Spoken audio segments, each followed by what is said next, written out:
morning mga kaanggolay no. So naanak ta day pasyente ron nga ayuhonon. Ang issue day ani dili mag push start. So amo pa ning gipangita karon ang problema pero ambot lang kag makita na mo ni. Tapos and then i-request na po nako ni sa customer nga ipa-cleaning lang sad kay murag 4 years na ni siya nga way cleaning. Mao gani ni parte nang ituma mga kaanggol. Ituma kayo. Motor. So mga ni siya nga unit ini guys, Aerox 155 version 1.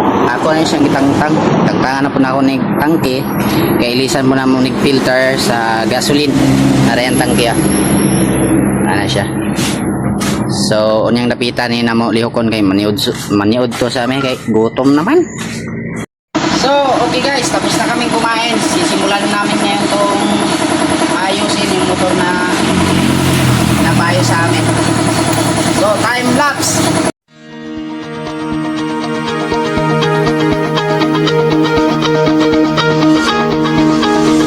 I cold inside, tore my mind, stole my peace. I prayed for ease but feared that my days were over. That emptiness is hard to pass. To fill that gap, you need to open up.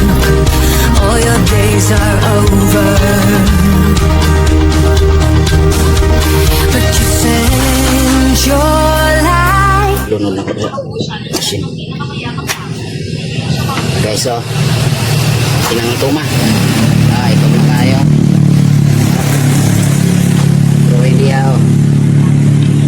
Ito na kayo. Dali, kaya ito yung sa machine. Prituhin na, prituhin. Ito na yung prituhon. Sunod na ito na diya. To fill that gap, you need to open up. All your days are over. Power on. But you send your light to be found now. It's like my engines overflow. Like humans starting to grow. Oh, we're in this ocean, flooding the fast lane.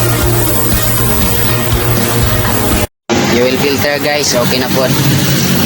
Ayan nilistan. Medyo kuha na siya. Ayan po, kuha na. Lata.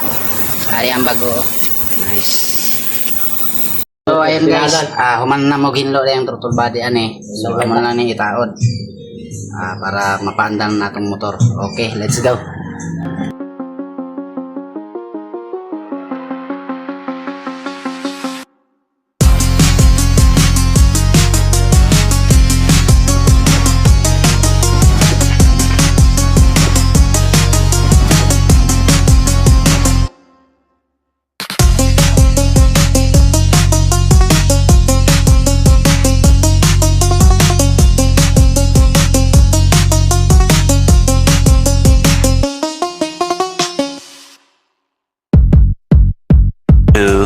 Years later. Ayan guys, natapos na rin namin yung motor na ginagawa namin. And then, papaanda rin namin ngayon. Dali kamera po. Ano eh? Mag-click na kayo guys. Kuhaan niya ay konting tips lang guys. Kung maabot na bitaw yung motor o mga pagkatuig, check up yung mga wiring. Tapos mga switch. Then, pipe cleaning na po mo. Mga 9